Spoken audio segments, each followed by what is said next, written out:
Okay, so hello. Thank you. I'm one of the founders of the Creators Community, which owns and runs now 4 co-working spaces or startup hubs in the Nordics, and we're expanding relatively quick, and we're trying to create a network of spaces and also a digital network of founders and entrepreneurs in the Nordics. So I got a little help from Tina, and she wanted this to be the tagline: how to force the market to fit your product, make a complex business model successful, and how to build a multi-brand. And I'm going to start with creating startup hubs, because I was a young entrepreneur, 26 years old, had just sold a company called Prampack to Stokke, the ones doing Tripp-Trapp-stolen, and I hated the entrepreneurial community that I was a part of in the Nordics. To me, it was way too governmental, and I'm pretty sure that a lot of us who have been entrepreneurs for 10 to 12 years felt that at the time, that there were a lot of slow-moving, soul-draining parts of the ecosystem that didn't infuse energy and opportunities into what you did, but rather drew a lot of it out. So we started something called Mesh, a 10,000 square meters startup hub in Oslo in 2012, and Founders House was started here in 2011 by entrepreneurs for entrepreneurs. And I'm not going to focus that much on the product that we're making, startup hubs. I'm going to focus most on the property scene where we're trying to do something, because that's a big, complex scene and market that we are attacking, and there's a lot of interesting stuff about going for a traditional hard market like that. But these are the sites. We have Mesh, Matrikkel, Founders House, and also Digs in Trondheim, in Copenhagen, Oslo, and Trondheim. And we're expanding Nordic-wide. We're talking with 10 cities in the Nordics. We're looking at all the cities with 50,000 or more inhabitants. And we're going to launch new sites the coming year. Matrikkel, the full Matrikkel, opened only 1.5 months ago. So the event part here is totally new. The food part is totally new. And it's great to have an event like this. But this is our model. We are workspace at the heart of what we do. A site like Matrikkel can have up to 1,000 members at the core working here. But in addition, we want to connect a network to the site, and we want to have tens of thousands of guests. So Mesh is the best example of this as of now. We want to have central locations, and we want to make central innovation hubs for the entrepreneurial ecosystem in the cities in the Nordics, and then connect them. So our goal, just to take the hub model quick, is to create these hubs, the Matrikkels, the Meshes, in the capitals, then the second cities in the Nordics. We want to expand in the biggest cities, and then we want to have a digital layer connecting the different founders that we have at all the different sites. So within the next 3-4 years, our goal is to be at 20 of these sites. And right now, our revenue is approaching 100 million. And this is the 10 times bigger plan for the next 5 years. 100 million kroners. So that's a little bit the difference between me and the Libretone. We are making some of the decisions that hopefully end up being successful now, and have made them between 2012 and 2018. So I'm a little bit in the middle of making these decisions. But a couple of them, especially the property part, has been very, very important in the development of what we do. So the first thing I wanted to focus on was find product market fit, or force the market to fit your product.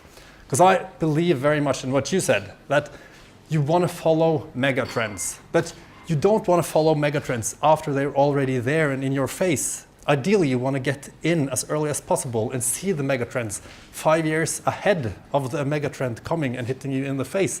That's when you want to go in. And when you go in, you need to identify what part of the megatrend you want to focus on. And then, in my opinion, you need to push the megatrend towards you. And that's what we've tried to do very hard in the property sector. So, know your product, I'll come back to that. But even more importantly, maybe, because that's a little bit further from the main focus, is know your market. So when we started in 2011 with Founders House and with Mesh, the typical way for us to go would be to go to the governmental institutions that spend hundreds of millions annually on supporting the infrastructure and the spaces for entrepreneurship. So what that means, in Norway you had SIVA, an organization spending 50 million on supporting incubators, billions on investing in buildings for physical infrastructure. So the easiest way would be just to go to them and say, can you give us 5 million a year to run an incubator? That would be kind of a simple way. And we have actually ended up, when we were 26 years old, we opened Mesh, we ended up rejecting 12 million kroners from these organizations because we started to get initial success and hype and our brand got pretty strong and they wanted to be a part of it. The governmental institutions wanted to be a part of it. But we saw that if we were to choose that direction, if we go in the governmental direction, that means we will have to sit up and wait for the statsbudsjett every year to see if investors are the focus this year, if physical hubs are the focus this year, if digital hubs are the focus this year, or so on. So if you want to do something for the next 10 or 20 years, which was our going into building this physical and digital infrastructure for entrepreneurs, that was a bad model, and we didn't want to go for it, even though that was the simplest one. The next one for us to choose would have been to go for the Mærsks, the Danske Banks, the DNBs, the Statoils, because all of those companies had huge budgets and they had a lot of property and they wanted entrepreneurs in their buildings.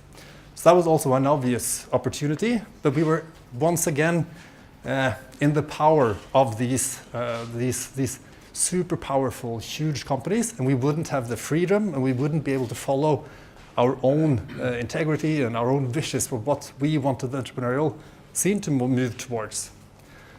So what we chose to do instead was to go for the property investors and the property owners. And the property owners are amongst the most powerful, rich, and old people in the Nordics. And a very, very, very difficult group to move.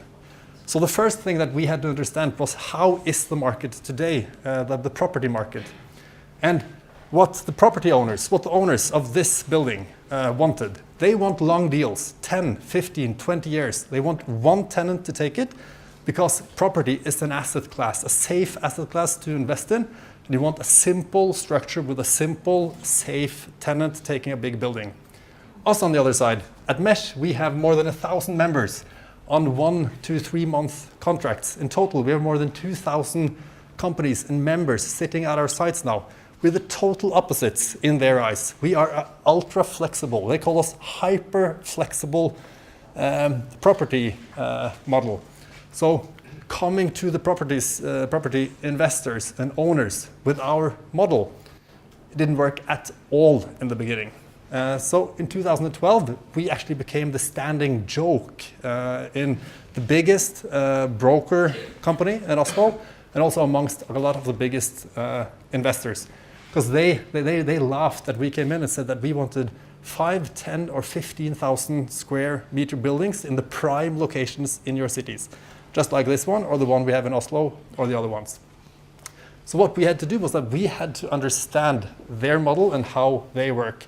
But the megatrend of shorter term, of companies wanting to rent shorter term had started. So that was our in, because they saw that the 5 to 10 year deals that we typically want, they are getting harder and harder to get for us. So they were moving towards 3 to 5 year deals. And as we grew, we were able to accommodate companies with up to 50 employees with a year binding. So we were moving a little bit closer to each other. So they started respecting our model a little bit. They saw that it grew. They saw that WeWork got a valuation of $6 billion, even though they thought of that as totally insane. But it kept on getting closer, and they got more interested in what we did. But we had to understand how property was valued and how these huge, powerful players work. So this building costs hundreds of millions of kroners, and the lease for this building for a 10-year plus contract is about 100 million kroners. So of course you don't want to let a 26-year-old with a flexible model and half a year of traction take that building. And I'm not just taking that, I'm taking 5 others in 5 other countries and cities. So I totally get it. So with this group, you needed to prove your model, you needed to get them on board, and you needed to work on it hard. So I am very glad that we didn't wait for the trend to come, because we actually needed the 5, 6, or 7 years that we've had now to gradually prove and gradually work towards the investors to show that we know what we're doing. And this is, as I said, how property is valued. It's an asset class. The longer the deals, the better. The more solid the tenant, the better. But the interesting thing is that the margins and the revenue is higher in the more flexible part, but you haven't been able to run concepts like this effectively because you haven't had digital technology to run it effectively. But with the technology that we used, you're able to run this effectively and have higher margins and higher revenue in the operations. And we are, as a company, able to take these big leases of 10 years. So with the market, with Danske Bank and others going the other way, wanting 5-year leases or even 3-year leases, we are now becoming a tenant that can take up to 15,000 square meters, and we can lease it for 10 plus 10 years. And we're starting to get the biggest investors in the Nordics within property in on our team to get the solidity that we need. And the banks are starting to think of our model as solid. But my biggest point and kind of the decision that we made, we are one of about 300 entrepreneurially run startup hubs in the Nordics. But we are the only one who is now capable of actually buying buildings for 100 million and up. And we're the only one who is not mainly owned by property companies who can rent buildings that are 10,000 square meters and higher, because our model is based on an understanding of how the property sector works. And that took us 5 years and heavy digging and heavy kind of pushing into the industry. So one was understanding the property market, and the other one was understanding the decision makers in the property markets. And I'm kind of, I'm not trying to be freak here, but this is actually a very, very exact description of the most powerful people in the Norwegian, especially, market. The number one property investor in Norway is 95 years old, Olav Thon. He has property for between 30 and 40 billion kroners. He is insanely rich and insanely powerful. So when he meets the prime minister, it's not the prime minister she's the one in audience, she's the one nodding when she meets him. And that's a little bit how the top of the property scene is.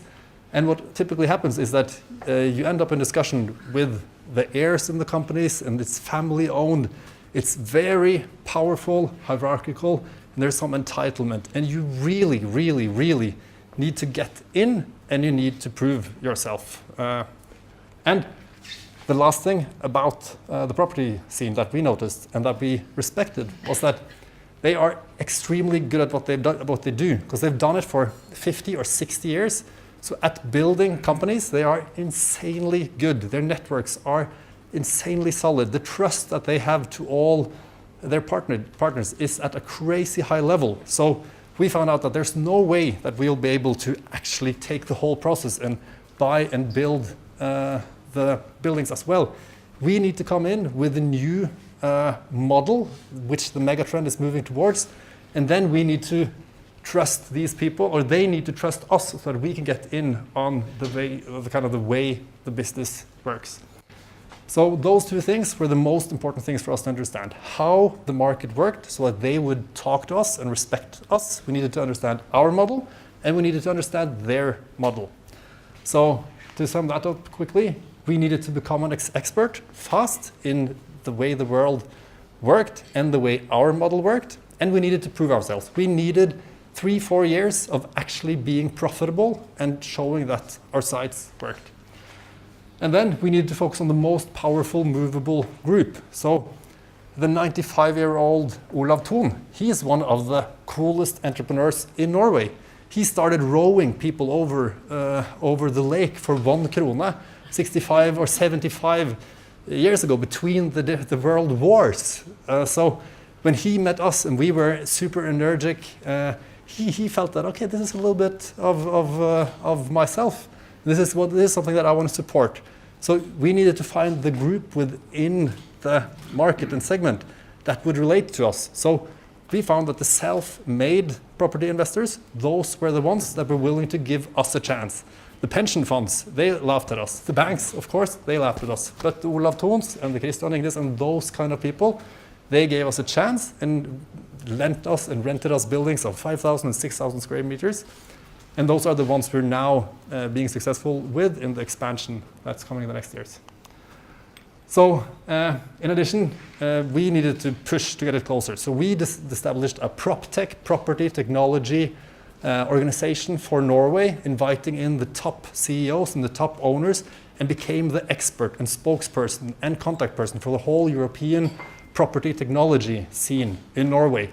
And we became advisors to the government on entrepreneurship and on property and city development, stuff like that. And we spent a lot of time and a lot of energy on getting those positions to get the timing a little bit closer to us and to be the ones that got contacted when the opportunities came out.